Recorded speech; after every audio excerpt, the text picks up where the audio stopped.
Assalamu alaikum wa rahmatullah wa barakatuh, brothers and sisters. I hope everybody is doing well. I'd like to, of course, acknowledge that it's Ramadan, and some of the brothers on the panel will be fasting, and some of the viewers, I'm sure, will be fasting or getting ready to possibly break their fast or even begin their fast today.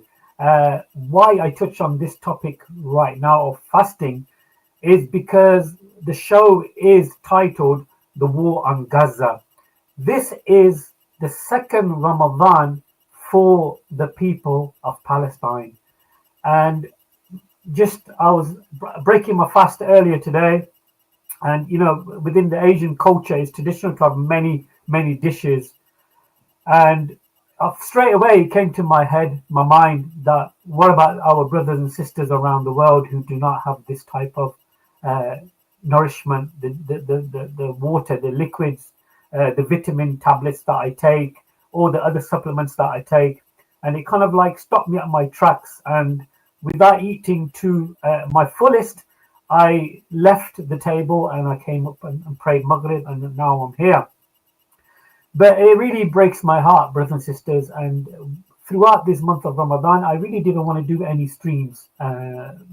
But the current situation, my emotion was drawn that we have to, COVFF and the South African Debate Initiative YouTube channel have been at the forefront of promoting, highlighting the plight of the Palestinian people.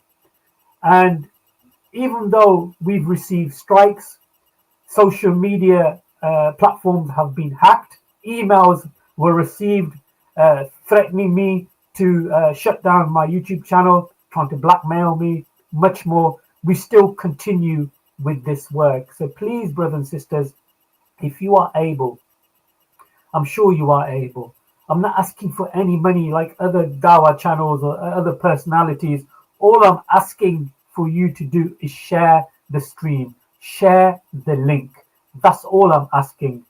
And with that, I want to narrate a hadith, a famous hadith, which we all should really think about. And this is one of the prophecies of the Prophet sallallahu alaihi wasallam, and I really want you to think about this.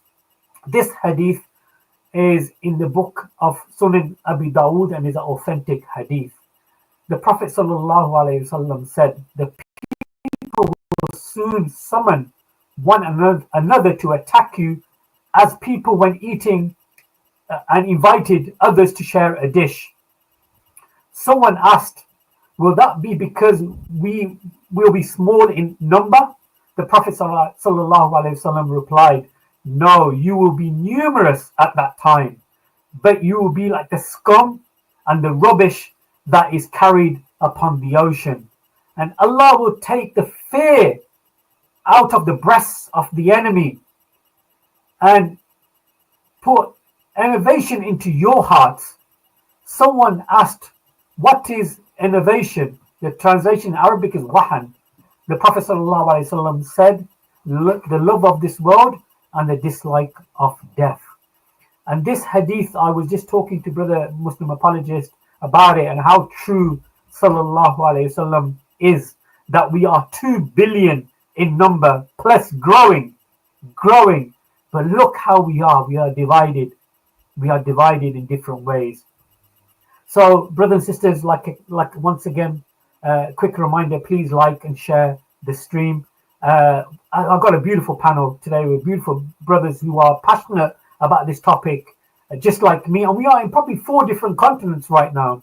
We got the Muslim apologist all the way from Malaysia, and our brother Rican Muslim from the USA, and our beautiful brother Yusuf Ismail from South Africa. I'd like to welcome everybody to the show. Assalamu alaikum wa rahmatullah wa barakatuh.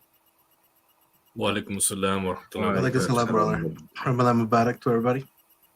Of course. First of all, I really want to ask this question to Brother Yusuf, and we can go around talking about this. The ceasefire that has been broken. It's shocking how the media, social media, have been portraying the breakdown of this so-called ceasefire. Even within the ceasefire, 3 people were dying on an average, even within this ceasefire. Brother Yusuf, through your expertise, through your knowledge, what have you kind of researched so far regarding the aspects of the ceasefire and who broke the ceasefire? Well, the reality is there was actually never any ceasefire per se, because, I mean, we've discussed this even in the stream that we had a couple of days ago, where we focused on the point that there was a slight, a kind of a limit in terms of what Israel was doing and what they were not doing. In other words, they had kind of just mildly put their foot off the acceleration pedal somewhat. And what had basically happened is that that gave the charade out there to the global audience that, look, they were very much part and parcel of a ceasefire agreement, but there was no ceasefire as such. There was just simply a somewhat limitation of hostilities. Hamas kept all its obligations and all its particular, I mean, they never broke any terms of the ceasefire. But what was constantly happening was that, backed by this maniacal U.S. administration, which is obviously no different from the Democrats and the Republicans, just different sides of the same coin. The one basically will shoot you without telling you. The other one will tell you he's out there to kill you. He makes no qualms about his particular intention. But what was happening is that there were ongoing changes in terms of suggestions being made as to, for example, the increase in numbers. And then, of course, you had the kind of polemic by Trump where he was making this claim that we want all the hostages to be released, otherwise there's going to be hell to pay. Something to paraphrase, something along that particular line. And then he's emboldened moves, particularly with this kind of fairy tale advertisement about Trump GAZA and all of that. All that just simply laid the foundation for Israel to go back to what it did just a couple of weeks and what has been happening since the 7th of October. What you now have is a situation over the past that commenced on Tuesday, what is now known as the Ramadan massacre, where about close to 400. Now, I would say those numbers are in fact even prudent, because some figures go and estimate some sources up to 500-600. You can never really know what the figures are. So 400, just like the Hamas figures, which they will claim were exaggerated. The Hamas figures of 45,000 civilians, now close to 50. That in itself is an underestimate, but that's another discussion entirely. As we pointed out in the past, the Lancet estimates something like 200,000. So 400 is the bare minimum in terms of the number of people that were massacred in one particular. And what basically happened, for those who haven't been following the news, on Tuesday, that's the local time in Gaza, at about 2:15 in the morning, where a lot of people get up to, depending on the time, to prepare the suhoor. What subsequently happened is that out of nowhere, there were kind of these mass simultaneous attacks on approximately 100 separate locations, all simultaneously, designed to inflict the maximum number of casualties as families gathered and basically prayed for the getting ready for the morning Fajr. And what that resulted in, close to about 200 children. We're talking about, we're not just talking about children under 18. We're talking about children as in infants, as in kids under 10.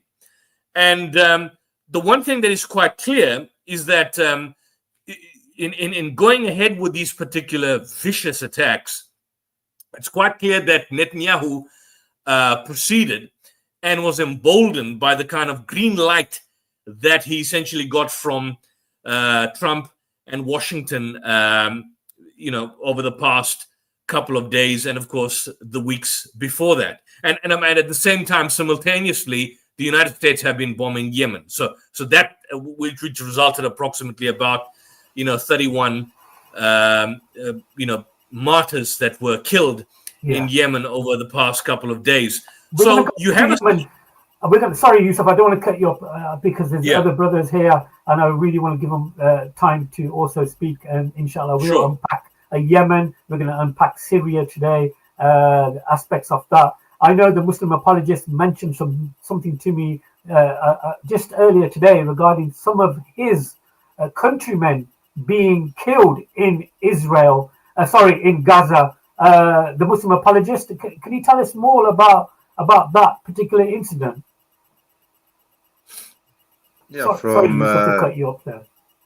Sure. yeah. So yes, so thank you, brother Yusuf, by the way. So just to go back to what I've read in the media. So there were some aid workers from Malaysia who were in Gaza distributing aid, and Israel, the terrorist state, massacred 6 of them. So this was in the news, and of course, the usual outrage in the media, and the Malaysian government saying that giving out the usual statements of condemnation, etc. But another thing, but I would like to point out something appalling about this, which is the non-Muslims here in Malaysia, especially in Facebook. When you post this news, you could do an emoji reaction to it, right? So the majority of people unfortunately who use the emoji, the laughing emoji, in response to this bit of news, I've noticed that, in fact, nearly all of them are non-Muslims. So I find it sad and strange that such a news involving 6 aid workers, Malaysian 6 aid workers, being killed, massacred by Israel, received a laughing emoji in response to the news. So to me, that is quite depressing and appalling that non-Muslims here in Malaysia would react in such a manner. I mean, even if let's say you do not like the Palestinian resistance movement, and I know that a lot of non-Muslims are actually against the politics in Israel, the parties concerned, but let's not talk about that. Let's talk about the humanitarian side of it. So 6 people were killed senselessly by Israel for no reason, because it was supposed to be a ceasefire moment, and Israel suddenly attacked without warning. There was no rockets firing from Gaza, or there was no reactive action from the resistance movements in Palestine. But then suddenly Israel came with their jets and flying vehicles, and they bombed and they destroyed and they killed, like what Brother Yusuf said, 400 people were killed, among them being 6 aid workers from Malaysia who were just NGO workers distributing aid to the Gazans. So this to me is very appalling, and that is why I'm here today to denounce the actions of this illegal state called Israel. I've never recognized the existence of Israel. I abhor the existence of Israel, and as my mentor, as whom I consider to be my spiritual mentor, Ismail Roji Al-Faruqi, mentioned in his work, Islam and the Problem of Israel, Zionism, or the state of Israel, must be dismantled by war, by force if necessary, in order to achieve peace in the Middle East. And I'm paraphrasing what he said. You know what, brother, the Muslim apologist, it really breaks my heart, because we throw out these numbers of 400, and it's above 400. Half of that is 200 of them possibly are children. Yes. Of course, then you have women, and then you have normal men who are with their families, as Brother Yusuf mentioned, probably starting their fast in the morning with what little rations that they have. And next thing you know, they are being bombed by aeroplanes, which are probably supplied and fueled by America. And coming to America now, of course, we've got Brother Rican, who is from America. And backstage, I was actually just mentioning something to Brother Rican, and I'd love to get everybody's input on this. Feel free to jump in at any time. Is because I remember when Trump was going up for election, he wanted everybody's vote. Then he went to the Muslims, the imams, and he had them on stage, holding hands and saying that if you vote me in, I'll stop the wars, all these unnecessary wars. And these imams backed him. They said, yeah, we should vote for him. I want to know, where are these imams now? Where are you now?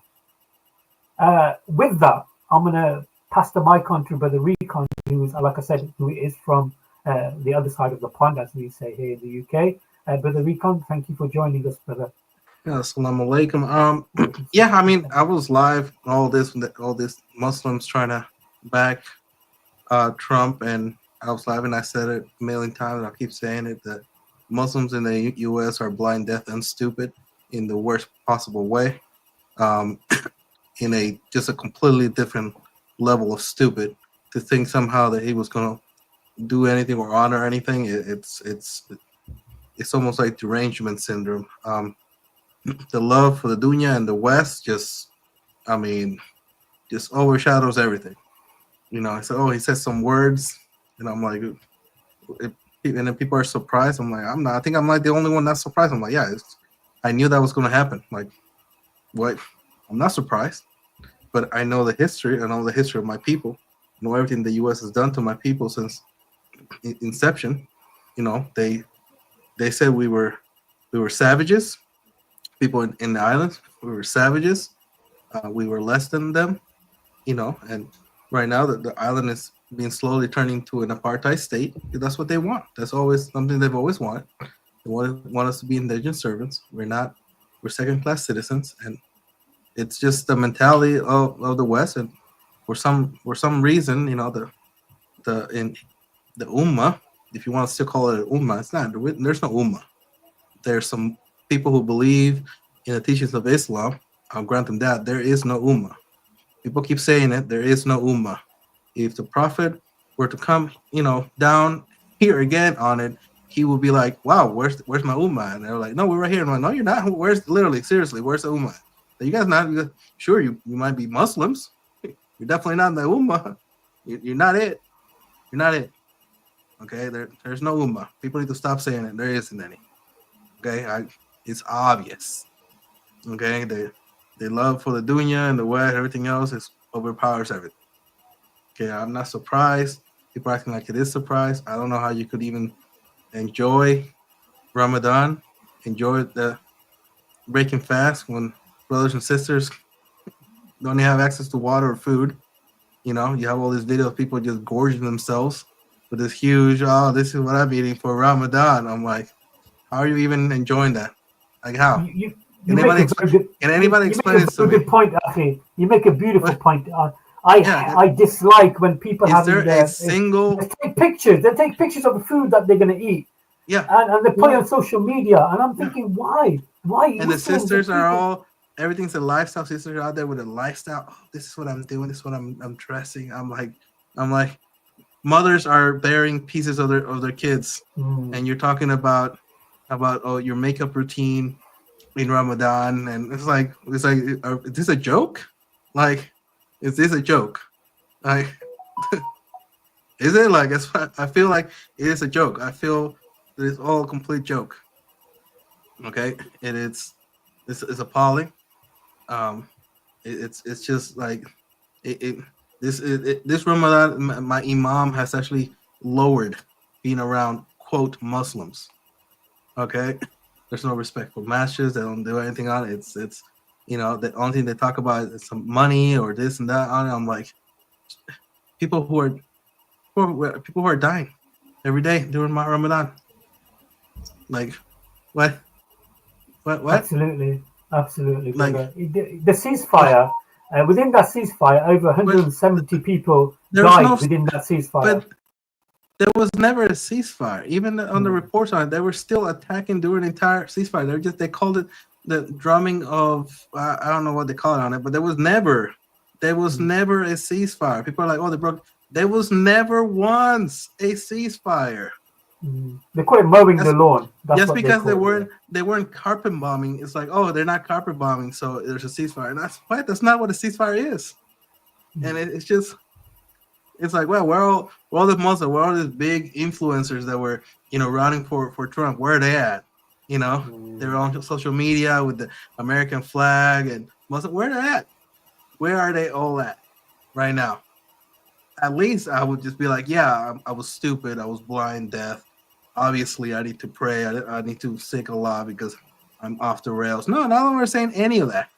They're pretending they weren't chilling for this. Of course, when I don't have a big following, so when I say things, it goes, people that, if I had a Lambo, I know I will get follow. It'll be comments, inshallah, alhamdulillah, every single Allah.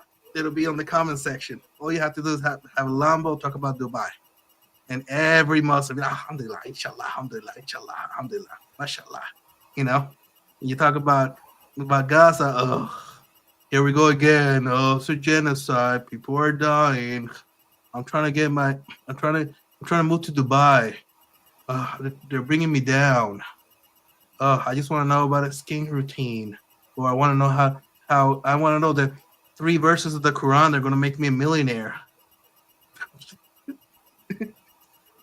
Why? I'm like, this is a joke. It is a sad fact. It is a sad fact. Joke. It is a complete joke. I've been watching Dawa clips from other channels, and there's individuals asking for money. There's other brothers refuting the brother who's asking for money. And I'm like, you guys, may Allah have mercy upon us all. I'm sure there's bigger things to us to talk about and to raise than some of these issues that we're talking. This is probably not the time to talk about these issues. Brother Yusuf, I really want to move on to you, if you don't mind. It's like now the reports are coming. The figures are touching over 600 Palestinians have been killed. Over 1,000 have been injured. 200 possibly plus of them are children. Well, what is going on, Brother Yusuf? I urge all you, and we've shared this magazine, they are phenomenal, and nobody can accuse us of bias. Have a look at Plus 972 magazine and Ynet, the idiot Arnold. The reason I go to the Israeli, the Israeli, you could call them left-wing press, not that I want to support or promote Israeli media, but more often than not, when you quote even Western-leaning journals like The Guardian or the Daily Mirror, for that matter, or some of the more left-leaning, you're always accused of bias. I want you to have a look at the report of what happened on Tuesday in Plus 972 magazine. It's an Israeli magazine. I forget the gentleman's name. He's a guy we discussed some months back, with regards to the AI. And one of the factors where the Israeli hospital works, and where in the past, at least I think the entire global media has shifted since the 7th of October, where they've succeeded in the past is that they've always humanized the victims. So even, for example, when they came up with the false Israeli propaganda, the Israeli hospital, of babies being put in ovens, of babies being beheaded, even though all of that was lies, they humanized the victims to the extent that people started actually believing that these incidents, and they imagined that this basically happened. Whereas a lot of reports, basically in terms of what's going on in Palestine, just simply puts out facts and figures. And more often than not, people think or sit back and say, yeah, it's tragic, or it's just unfortunate. It's awful. I mean, it's rubbish. It's none of any of that. And why I'm pointing out Plus 972 magazine is that out of all the reports I've seen over the past week since Tuesday, 972 magazine goes into the actual details of documenting eyewitness testimony of what basically is happening, and in fact the scale of destruction, and to the extent where the eyewitness, for example, basically document the dismembered bodies that they see on the street. The one thing which was quite disturbing is that the smell of blood, and people need to know this, particularly those Israeli apologists and fanatics out there who have over the past year attempted to attack us, sue us, shut down our channels. The smell of blood on Tuesday was so bad. The decaying flesh was so bad, and the heat, and of course there's lack of sanitation facilities because the sewage is basically out there, is that immediately you had a situation where the dead bodies, for some bizarre reason, they started forming maggots within a couple of hours. And then what happened was that these bodies and the blood that was, and these are family members, they were attracting stray dogs. So the dogs were basically coming, and the people couldn't go out because they were afraid that if they go out, as Israel has done in the past, they would blow them up. So what they were doing is that they were trying to throw stone. This is documented in the latest article in 972. I think Yuval Abraham, yeah, that's his name. Yuval Abraham documents this. An Israeli journalist, phenomenal journalist. He stated they started throwing stones at the dogs until the single ambulance arrived. When the ambulance arrived, the ambulance basically stated they've got no space to take anybody other than the wounded. So they refused to take the dead bodies that were there. And then when morning arrived, a lot of these eyewitnesses and neighbors realized that, look, his next door neighbor, there's more bodies thrown on the street, or his relative that he thought was safe because there was chaos. He was shocked to discover that his body part was there. There's a report, and I've just got the article here, and I'm giving you the quote, as it is that we found the upper half of a disfigured body, just the upper half, meaning the torso, lying 100 meters from the house that was targeted. And there were children that were there. There were children there. Children also watching these scenes. Now imagine that, you say you see these horrific movies and horror movies with age restrictions. Forget the massacres that are happening daily. Imagine the long-term traumatic effect of a child not seeing strangers, but seeing the torso of his own mother, of his own father, totally disfigured in real time. Or you have a situation where the bottom half of the torso is there, it's present, and the upper half is missing, and the face is basically blackened out, totally blackened out. There's no face left at all, completely destroyed.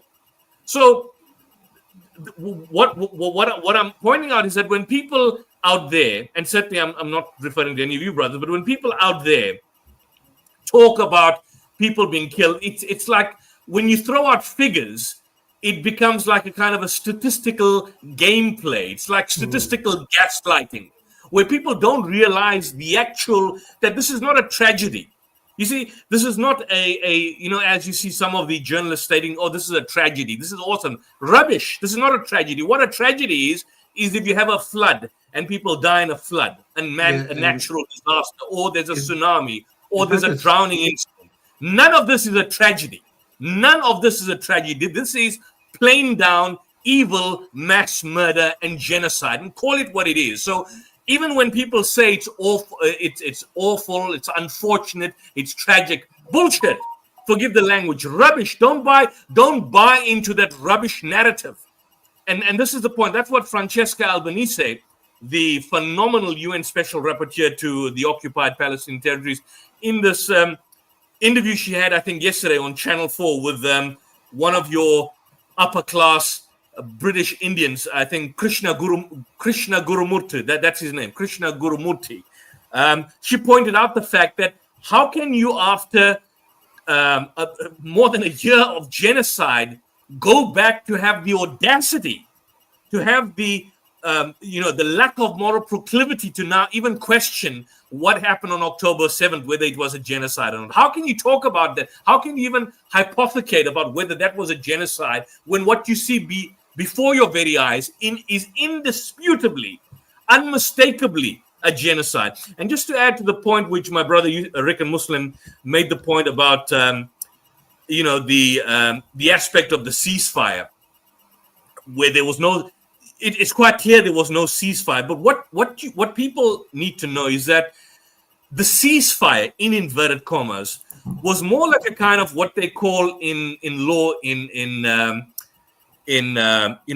general law of contract, when you've got someone by the proverbial testicles, they call it like a strangle contract. It's more kind of a strangle contract than a negotiated agreement between equal parties, because these are not, you cannot have a ceasefire. You can only have a ceasefire de facto between one major government, which has a powerful army, and another major government, which has a powerful army. And they then decide, look, they are now going to basically cease from hostilities for a particular time period. From a legal point of view, that was never the case here, because Israel de facto, as the party with far greater military and political power, always has the upper hand. So how can you talk about having a ceasefire when the occupying power is basically engaging in a strangle contract? The second point is this. Even before Israel cut off all the humanitarian aid, and as they've done right now, there's nothing, absolutely nothing, and the electricity in the Gaza over the past 2 weeks. The human rights organizations in Gaza, and many of these journalists from Al Jazeera, phenomenal journalists on the ground there in Gaza, made the point, and it's been documented, that at that stage, when the ceasefire was at its so-called heights, Israel was not even meeting the levels of humanitarian aid, shelter, or fuel that it provided in terms of the actual contract. So now to talk about the fact that, look, there is now a resumption of hostilities because of the fact that Hamas never fulfilled its terms, which is absolute rubbish, is actually a distraction from a very large issue itself. And the main point is that what seems to me, and I don't want to take up, I'm going to wrap this up so that the other brothers can contribute, is that the main point is this, is that in terms of the so-called conventional concern, Israel's aim at the outset was never about saving hostages. It's never about that, because the assumption being made and the charade being thrown up by super psychopaths and maniacs and scumbags like Trump and those cronies around him is that we want to get the hostages back. But that's never been the aim and objective of Israel, because right now with the bombings that have just happened over the past few days here, people are now saying that in all likelihood, a lot of these hostages that are being kept, the Israeli hostages, were probably being basically killed. So what you now have is a situation where Israel, on its own term, by virtue of breaking or going back to the games as usual, is invoking the Hannibal Directive, in terms of which they're going to bomb all and sundry. And whether they kill their hostages, it's really neither here nor there. It's got nothing to do with the hostages, because if it was going to do with the hostages, those hostages that were returned, like for example the baby, I forget the name, Birbas, a couple of weeks back.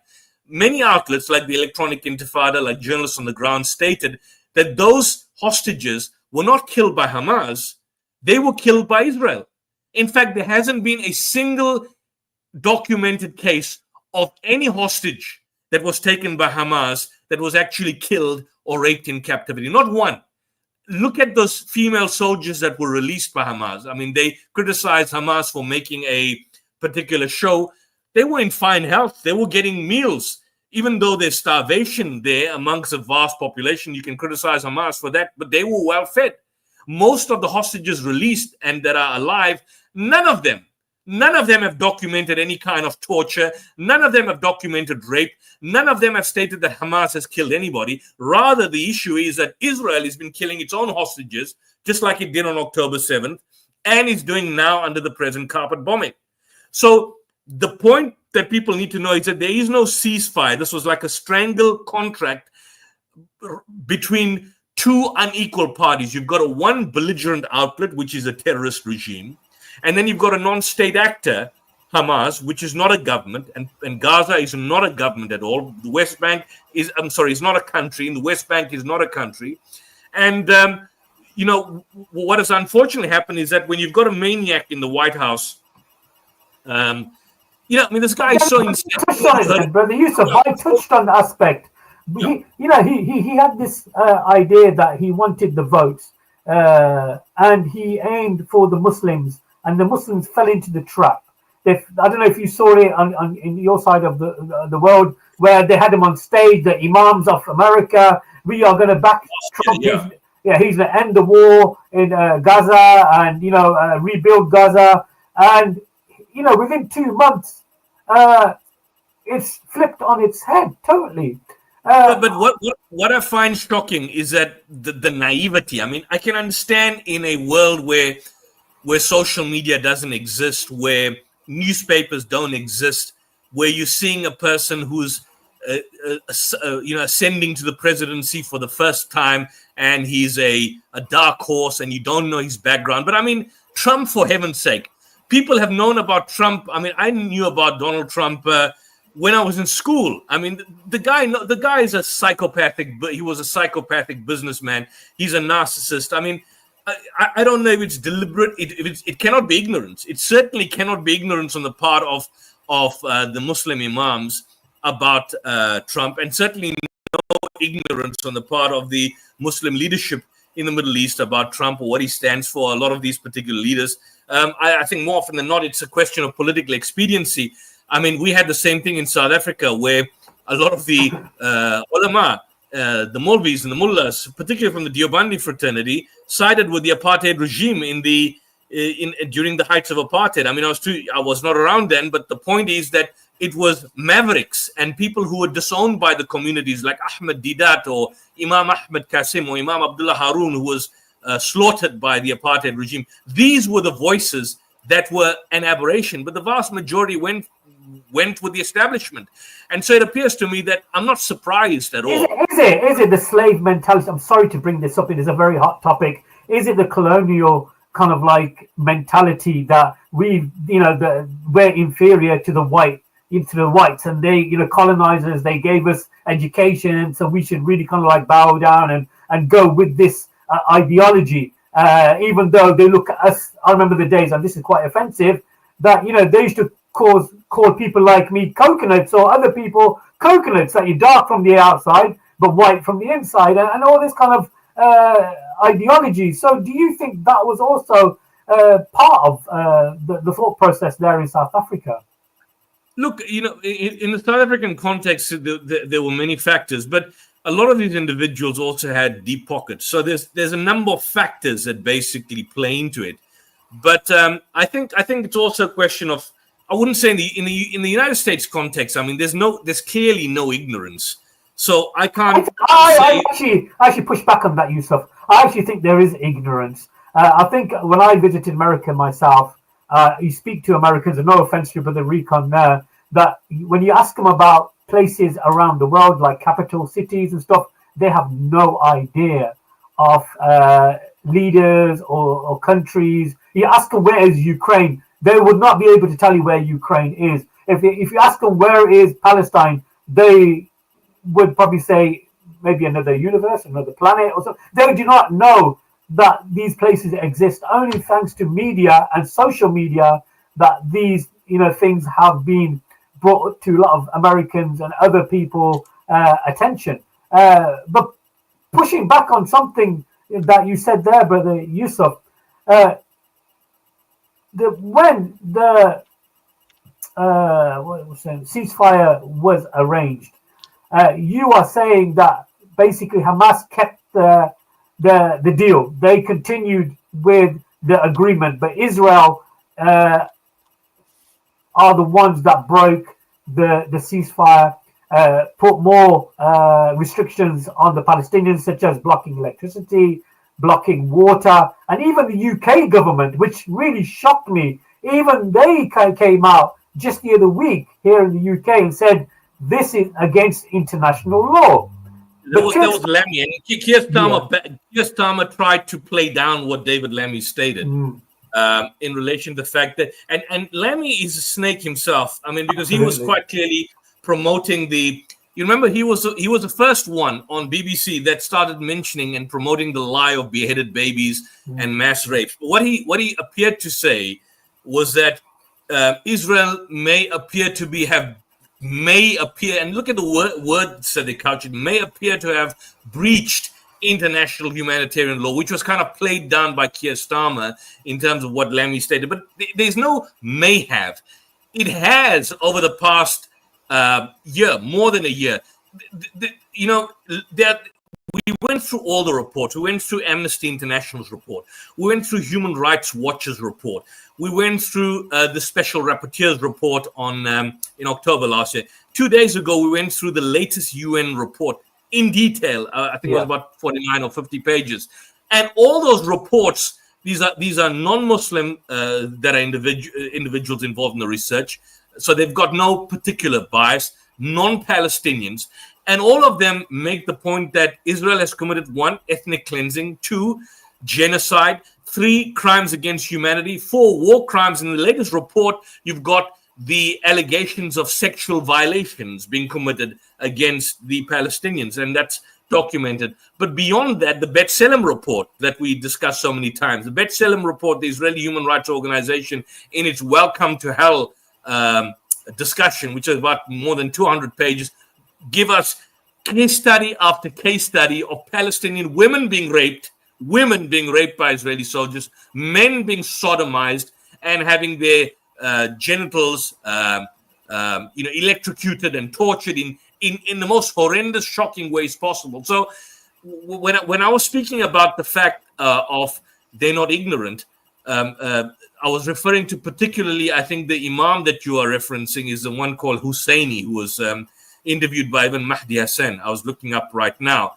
And he basically came out and supported Trump. Now, I'm saying the guy must be living in a tomb or in a cave somewhere in the distant Rocky Mountains, not to be aware of what's going on around the world. So I'm saying is that he can't be supporting Trump by virtue of being ignorant, or by virtue of not knowing that there's a genocide going on, or by virtue of not knowing that Trump's son-in-law, Jared Kushner, before Trump came into power in the latest administration, made the point that Palestinians need to be ethnically cleansed and removed from Gaza, and Gaza needs to be turned into some sort of Riviera and hospitality zone. So I'm saying, what I'm saying is that I understand the ignorance is there with respect, apologies to our brother Rican Muslim, that Americans, a lot of them happen to be an ignorant lot.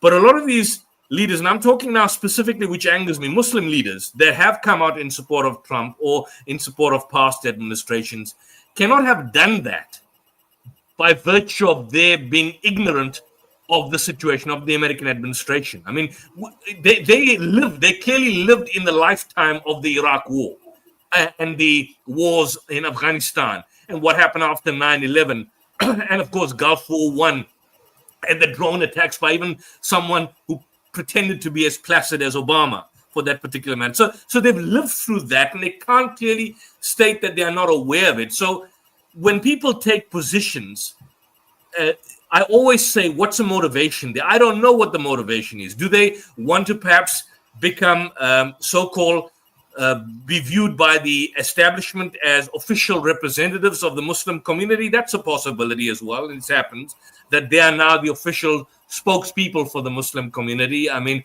they get access to the White House. They become what's the term used when you are the official, the chaplain, so-called Muslim chaplain. I don't know what the motivations are behind it. One thing that it cannot be for the life of me is that if you tell me that, look, these people who are leaders in the Muslim community and otherwise are doing it out of ignorance. I don't think they're ignorant. I think they clearly are aware, and they take their positions for whatever purposes they want to. And when questioned and when prodded, like you see the interview that Mahdi Hassan did with him on Sateo, I haven't seen the whole thing, but just check it up. They make apologies. They take an apologetic stance in regard to their position. So this obviously means that they know the bigger game and the bigger agenda. Otherwise, they wouldn't speak in such moderate tones when it's quite clear in terms of what is transpiring. And I mean, I think with Muslim leadership as well. We'll come back to this. I really want to ask the Muslim apologist if he's there. Muslim apologist, next question. It's a concern because every time I see a talk show regarding the Palestine situation, the genocide that's taking place, they always, the interviewer always asks the individual, do you condemn Hamas? Since 2023, 7th of October, why do people, especially from the West, and it is lack of knowledge, Yusuf, I really think it is, why do they think the war only started in 2023 in October the 7th? Why do you think that is? Muslim apologist, that was for you. Brother Rican, feel free to... That's for me.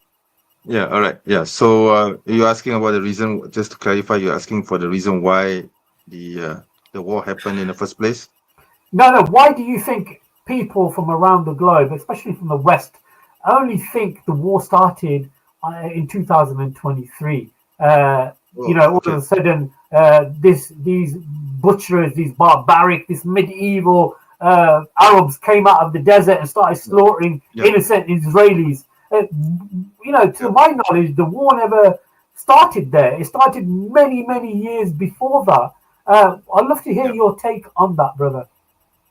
Yeah, I think based on my observations and based on what I observe, what I see and understand about, uh, the peoples of the U.S., basically the Anglophile nations and Europe, and those who clearly support this illegal state of Israel, the Zionist state of Israel. I would say one of the reasons would be, well, first of all, ignorance of the history of the Palestinians, because they tend to repeat the same myth that Palestinians do not exist as a nation, that the Palestinians are not a people, that the Palestinians are Arab tribes who came to the region from Arabia, that the Palestinians do not have a culture or do not have a personality, a status of their own. So that is in part due to the Israeli propaganda of of saying that that Israel, when they first came to the land called Palestine, it is meant for a people without a land. It's a land without people for a people without a land. So this is the usual mantra that Zionists will often tell you, and this is I think a main reason, one of the key reasons why, uh, unfortunately, those who support Israel do not seem to recognize the aspirations of the Palestinians, who most likely, most definitely were and are descendants of those people who were already in the region before the Islamic armies came. When Umar al-Khattab came with his armies to the region, to the Levant, there were already peoples there. So those peoples converted to Islam and they were Arabized. So these people that we see now, the Palestinians that we see today, those in Jordan, those in Syria, those in the Levant, are the descendants of these people. So most likely their ancestors were either Jews or Christians, okay, before the Islamic armies came. So to say that these people, the people of Palestine, people of Jordan, they were people who came from the Gulf regions, or they came from Arabia, is a travesty of history, an ignorance of history. So that's one reason. Another reason, I think, is because also in America, especially due to the influence of the Jewish lobby. So we have I think it's the ADL, right? Anti-Defamation League, where they lobbied the Jewish influence on the Congress is pretty much very high, unfortunately. And I think there are Muslim groups, there are Arab groups in the US, like for example the Arab American Defamation League, uh, who are also trying to lobby in Congress uh, for the fate of the Palestinians. But unfortunately, it doesn't seem to be working because the ADL seems to be more influential in that sense. So that is also another reason. I think the voice of Palestinians in the US is unfortunately being curbed by the Jewish lobby. And you see this in recent days. There were some activists in universities. There was a student activist especially, I think he was from Colombia, I think, who Yeah. was arrested by Trump. And he's going to be deported soon. And there's another lecturer from, I think, George Mason University, who has been arrested about a few days ago, and he's going to be deported as well. You see, the only reason for this is because they support the Palestinian cause. So, unfortunately, I think, with all due respect to Brother Rican, unfortunately, I think the United States is leading towards becoming a fascist state. Unfortunately, I say this with a heavy heart as well, because I'm American born too. You see, I was born in the States. So I say this I do have some affinity for the US, even though I wasn't raised in the US, but I was born in the US. Hello. So I do, feel the pain of the Muslims in America Absolutely. to a certain Yeah. extent. Yeah. I don't want to use Brother Recon as a punch bag on it. Sorry, Brother Recon. But No, I Yeah, like. I yeah, look. yeah. I have to My apologize to affinity Brother was with Rican, my but because he might island, be, yeah, and the yeah, entire history yeah. of my island is it's all about how the U.S. has destroyed, stolen all our land, has made us indentured servants in our own land. It's making us into an apartheid state. It continues to do that. We are second-class citizens. They called us. They they forced sterilization in half of our women. Not to mention what the South America on it. They said we're savages on it. We pay taxes with no vote on there. I mean it's that's the history of my island and the U.S. even when we were under Spain, who were they're so bad on it, we were actually live better. Like it's, and then but everybody just because we have they give us some type of comfort. Then that's what everyone in the West is on it. They have no problem. Look, as long as people can sit down and watch TV, they are okay with mass killings of babies. Every Christian is like that. They say they don't, but they really are. They know where their phones come from. They come from slaves in China. In the factory, people were committing suicide because they were so tired. Do you think actual Americans care? Of course they don't. At all, they don't. They have no empathy for anything. They want to sit around. And that's including the Muslims. Say whatever they want on it, as long as they get to quote, be comfortable. They're not going to put up much of a fight. And it's funny because now I see the youth on it. They're the ones that are standing up because their parents wouldn't do it because they have 46,000 excuses of why they won't speak up. Literally every single minute, every single day, they'll come up with a brand new. They'll spend more time finding excuses of why they won't speak up on it than anything else, right? Because they want comfort. They don't want any hardship. I mean, and God forbid they have to fight for anything. They don't. They don't want that. They don't want that. And you have a hadith in the Quran talking about this. Is it me? It's frozen. Like whoa! This whole dying for the sake of Allah thing. Whoa, martyr. Whoa, hold on. You're being an extremist. You're being an extremist if you use those words now. Yeah, I know that talks a little bit about that in the Quran, but that's for extremists. That's for the extremists. And for everything you want to talk about Iran and or the Shia and everything else, at least they're consistent. They're consistent. Muslims are not consistent. They are. And they're like, oh, they're not true Muslims. Well, they have no problem dying for this. Even if they're misguided, they have no problem dying for the sake of Allah. None of them do. They're okay with it. They're like, okay, well, cool.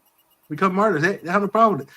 99.9% of all Muslims like, no, absolutely not dying for the what? No, I'm not going to. You know, they don't. There's no fear about Allah. I don't care what's going to happen. They think they're going to talk their way out of it in the day of judgment if they even believe in it. I truly believe they think they can talk their way out of it. Be like, okay, hold on. Let's not get a little antsy, God. Hold on. Let me explain my situation. I think that's actually how it's going to happen. Like, okay, well, I was busy, but I have a mortgage, and I can't lose that job because with my car, and I was I'm trying to move to Dubai, but so I had to that struggle. I'm like, but my makeup routine, got me these views, and it's like, okay, but I had to have my latte, and it's hard for me too. And come on, that's what the Ummah in the West is. That's what it is. The people who fly the HDTV flags, they are doing more for the cause of Palestine than Muslims in the West are.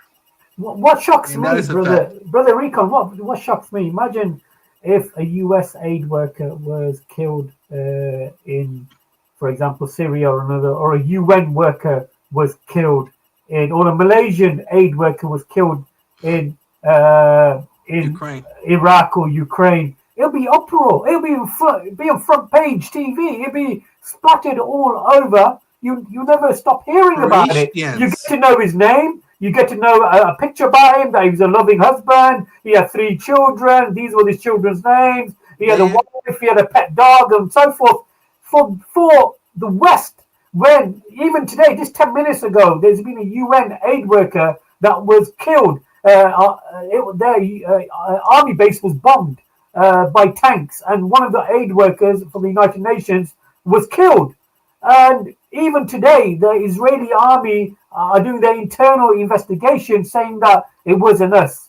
But we know, with Brother Yusuf, we went through the aspects of Hind Rajab, Muhammad Mahar, many people who were killed, murdered, and it seems to be children. Why do the IDF aim for children? And I really want to throw this out there. And anybody in the chat, I really want to get your feedback on this. Why do we see so many? Well, I know for a fact, one knife crime here, if a young teenager dies of a knife crime here in the UK, it is splattered all over the news, how bad the UK is, how bad London is. But we're seeing women and children, body parts of children. There's one image Yusuf showed me where it was a clear bag. You couldn't tell these are parts of people because it was just like a bag of flesh and bones. You couldn't tell. So, Brother Yusuf, why are these bastards, these evil, sadistic bastards, killing children? Hey, are they seeking pleasure in that? Why? What's this sick mentality? And I'm sorry if I'm losing my mind right now, but it just breaks my heart. If you've got a young daughter, if you've got a young son, and you understand when you see these images of a father saying farewell to his son, his daughter, his beloved one who's just been massacred, you probably can't even identify them because they are being torn to pieces. Brother Yusuf, why are these bastards, evil, sadistic bastards, killing children? I think it's the strong words, and I appreciate your point of view. But this is essentially what Zionism has basically done from inception. I mean, from 1948, even before 1948, in the Deir Yassin massacre, the vast majority of victims were children and women that were raped. So that's part and parcel of the Zionist ideology, to target others who they've clearly dehumanized.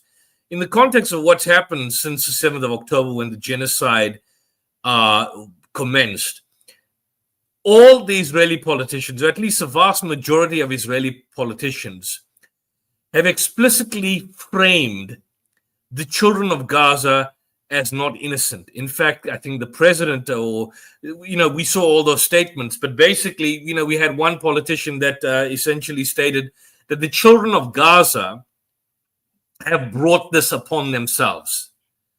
The children of Gaza has brought this upon themselves. And it was mentioned in the Knesset session, but it wasn't even mentioned by someone who was an extreme right-winger, or someone like Smotrich or Itamar Ben-Gvir, who've clearly stated some extreme rhetoric. But this came from the opposition party, I think it's called the Yair Lapid's opposition party. It came from an individual within the opposition party who stated that, look, the children of Gaza are bringing this upon themselves. So essentially what it means is that, they don't view this, as people who are human. This is a total dehumanization of the Palestinian people in the entirety. And more recently, you had a situation, I can't recall, I don't have the quote on me, that it stated that, look, these mothers, I think it was in Ben-Gvir or even someone worse than him, that the mothers in Gaza will give birth to children, and if they're not killed, these children will end up becoming the terrorists who will come after us. That's a kind of warped, bizarre, sadistic, and satanic logic. I just put up a picture of this young child who was killed today. Subhanallah. He's 1 year old. Him and his mother were murdered today by the IDF, and there's an image of his father, giving him. I think, if I can interject here, I think what happened in the Holocaust was more than just that event. It taught the Zionists what people, not just able to, will allow. It was a teaching moment, because it gave them all the tools they needed to know how to to do the same thing, and how to make their own people follow it, how to make the world follow it, how to make other people to wrestle their cause. Like, it was a teaching lesson. That we know that the Zionists were okay with how they wanted the Jews to leave Germany. Like, they were okay with that part, with the Nazis too on there. Obviously, they didn't want the death, but they wanted that segregation, and it taught them valuable lessons that we see now. So see Holocaust survivors going, this is the same playbook. Yes, because they were given a playbook on how people will turn a blind eye to a mass genocide. And that's why people find so many parallels. This is nothing new, because it was something that was already done before, and the only thing they did was they just refined it. I totally agree. I think they had a blueprint, and they've had this blueprint since the Americas, when the Red Indians and other indigenous people will have been taken over and colonized. They had a blueprint, and they know how to divide and conquer us. And unfortunately, us suckers, us Muslims, we're so dumb. We don't see it. We go for the dunya. We don't fear death. We fear death, and we just want to live, and we want dunya. And this is what's happening. Brother Yusuf, I brought up this picture of this 1-year-old child. Subhanallah. I want to address that 1-year-old, because and maybe this argument can be used to shut down the hasbara out there when the aspect of child mortality or the children being killed in Gaza. You see what the argument is, generally speaking, is that when this is presented to the Trump administration or Western supported, Israeli supported Western media, the argument that they sometimes present, as you see all the time in some of your right-wing channels, is that they make the case that the high child death rate is partly down to demographics. Now, that's a weak apologetic on the part of these Israeli perverted apologists for and on behalf of Israel, by making the point that, look, they can't help it because 47% of Gaza's population are under 18 years. So if people die, the children are in a large number, and it's just unfortunate that they die. That's the kind of bullshit that you get. The problem with the argument is that they make the point that the child mortality rates in Gaza are a reflection of the natural factors. But that's not true. That's not true at all. Because the people need to know is that they are a direct consequence of Israel's military aggression in Gaza, not just by having some sort of careless disregard and an indiscriminate form of bombing. We've basically shown numerous times on this platform, on your show last year, at the beginning of last year, and even in June, how Israel has systematically used these powerful explosives in these densely populated areas, but more specifically through selective targeting, through AI tracking, such as, the gospel and Where's Daddy. So this basically shows that individuals are deliberately being targeted in their particular homes. Now, given the deep evidence about the fact of childhood death, health, the outcome of using starvation as a method of war, actively denying aid, you're destroying infrastructure that essentially enables life, and that children will die inevitably. And you know full well that this will happen, over and above the fact that you are using AI technology in relation to that, basically means that the Palestinian children are being killed by design. Because even those mainstream media outlets that are now, like the BBC, for example, and I would still like to see this documentary that has been canned or shut down, but even the BBC, they acknowledge that, look, what Israel is doing is somewhat disproportionate, but they don't make the point which we are making, is that Palestinian children are being killed by design. You see, it's one thing where you say that, look, you are targeting a group of terrorists, but you're indiscriminate and you are reckless in terms of who dies in the process, which in itself is a war crime because international law doesn't allow that. But this is not what is happening there. We are saying this is a deliberate attempt to kill people. So, for example, when Itamar Ben-Gvir, that's a guy I was talking about earlier on, when he was, and apparently he's been just reappointed to the Netanyahu government. He's now the police minister, as far as I know, subject to correction. He's a police minister. He was questioned.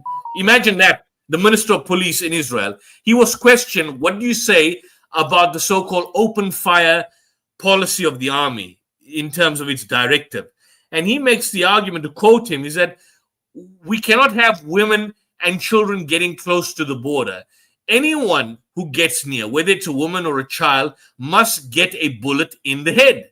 This is the police minister, Itmar Ben-Gvir. Then the deputy speaker, this is the guy I was looking for, I just checked it now, Nassim Vaturi. He's a deputy speaker of the Knesset, like you've got in London, like we've got in South Africa. We've got the speaker, we've got the deputy speaker of parliament. He's a deputy speaker of the Knesset, Nassim Vaturi. Type his name on Google. Nassim Vaturi is Palestinian children. Nassim Vaturi, Palestinian children. He states that every child born in Gaza is already a terrorist from the moment of his birth. I don't know if I can play this. I don't think you're going to get a strike, Brother Mohammed, but I want to play this clip. Can we play this clip with your permission? Middle East Eye has never shut us down. I just want to, I know I don't want to take. I'm not showing Al Jazeera, but this is Middle East Eye. Yeah, if I get another strike, then of course, my channel will be going down. So you'll be watching me on Rumble. Then I owe you a lot. But we played Middle East. Before you do play that clip, here's the figures of the killings. As you can see here, 436 people at least killed. 183 are children. 94 people are women, 34 elderly, and 125 men. So you can see that 183 are children being killed. Why? Sadistic bastards. God, it's horrible. Yeah, it's horrible. Sadistic bastards. Sorry, it's totally horrible. Yeah. Yeah. So this is the channel. The Israeli politician says any child born in Gaza is already a terrorist. It's just going to be a few seconds we'll try and show. אף אחד לא נגד החזרת החטופים, קודם כל בואו נבהיר את זה, כן? אנחנו בעד החזרת כולם, קודם כל המלחמה עם חמאס לא תיגמר, לא בשנה, לא בשנה, ראינו את הנבלות האלה, שמלווים את החטופים, לא מסוגלים לאבטח אותם אפילו, אלה צריכים להיות מחוסלים, ביום שאחרי השבת כל החטופים הביתה, צריכים להמשיך את המלחמה, והיא תימשך, אין לי ספק שהיא תימשך. כי אי אפשר לחיות עם היצורים האלה לידינו. שומעת פה מנגינה אחרת, כלומר, אתה אומר אפשר ללכת לשלב השני, להחזיר את כל החטופים, ורק אחר כך לחדש את המלחמה, לא לפני השבת כל החטופים. כן, לא, תראי, זו מנגינה שאני מנגן אותה הרבה בתקופה האחרונה, כן, תמיד שדובר על השבת חטופים ולקראת העסקה, ואני אמרתי, להחזיר את החטופים הביתה. אנחנו צריכים להיות הגיוניים, לא תמיד לדבר פוליטיקה. מה זאת אומרת? ברגע שיש אנשים שאומרים, לא, נגד העסקה. מה נגד העסקה? המלחמה תימשך 5-10 שנים עכשיו. אנחנו לא, הרי זה לא ייגמר פה, אין פה שלום עם אף אחד. מי נעשה שלום? עם חמאס? אפשר לעשות אותם הסכמים? אפשר גם לעבוד עליהם קצת, כן? אנחנו יהודים, רוצים להיות ישרים, עושים הסכמים. מה זה, שוויץ? לא. זה אזור, רצועת עזה, שתולה במחבלים. כל ילד שנולד עכשיו בדקה הזאת... Every child born now, that's a clip here. Every child born now, in this minute, this is what he says. ילד שנולד עכשיו בדקה הזאת, הוא מחבל מראש. He's already a terrorist when he's born. Every child is already a terrorist when he's born. So this is total dehumanization in relation to the Palestinians, basically. In relation to the Palestinians, total dehumanization. And so there is an attempt by deliberate design to target, to destroy, to eliminate the Palestinian children. There's no qualms, there's no shame in relation to anything what they're doing. And I just want to make the one point, you asked the question before I move on about, some of these leaders not being able to respond or being asked to condemn Hamas. Let me just basically put out the legal definition. In international law, the right to resist is closely related to the rights to the principle of self-determination. And the right to self-determination arises in situations of colonial domination, foreign occupation, and racist regimes that deny a segment of the population political participation. That is already acknowledged by international law as having occurred in the occupied West Bank, in the occupied Gaza Strip, and in East Jerusalem. So there's no qualms about it being occupied territory. So according to international law then,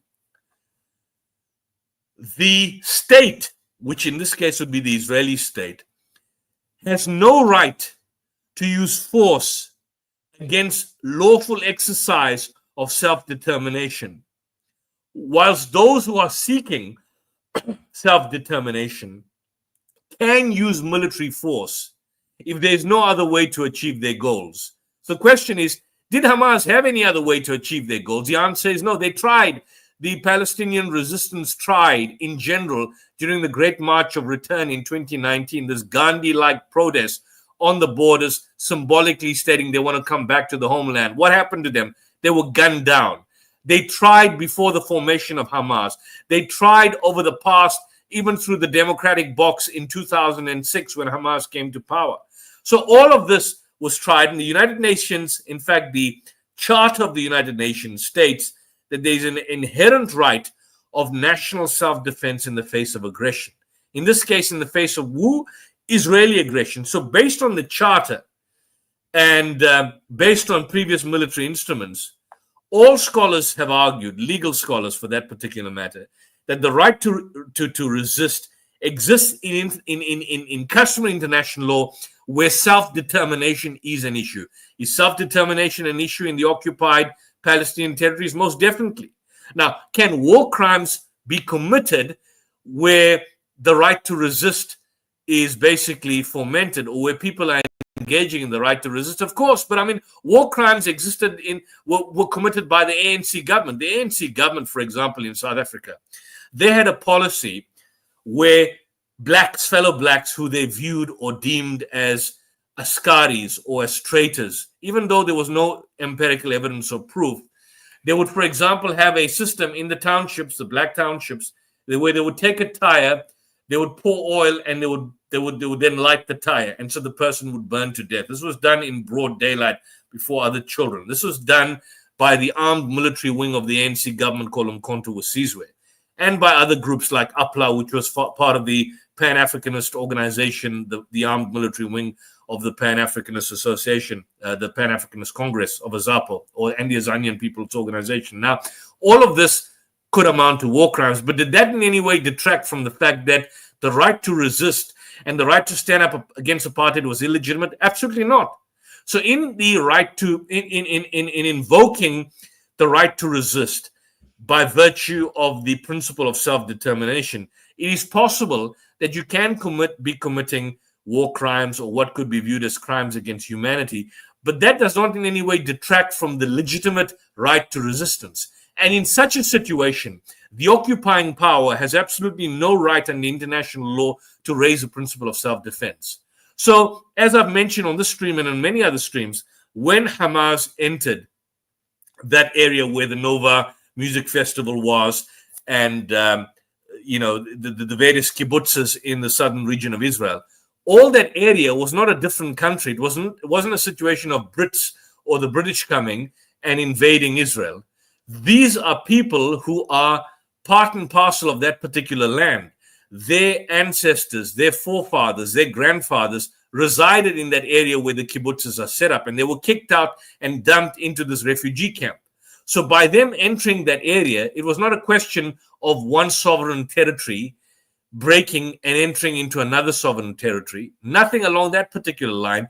It was simply a situation of the Hamas members, or some of them, and they were just not Hamas factions, there were others, and of course there were criminal elements as well, which therefore explain some of the war crimes that may have been committed. But they entered into an area which in fact belonged to them, and they are part of that particular area, because that area which they entered is controlled by a regime which is occupying them.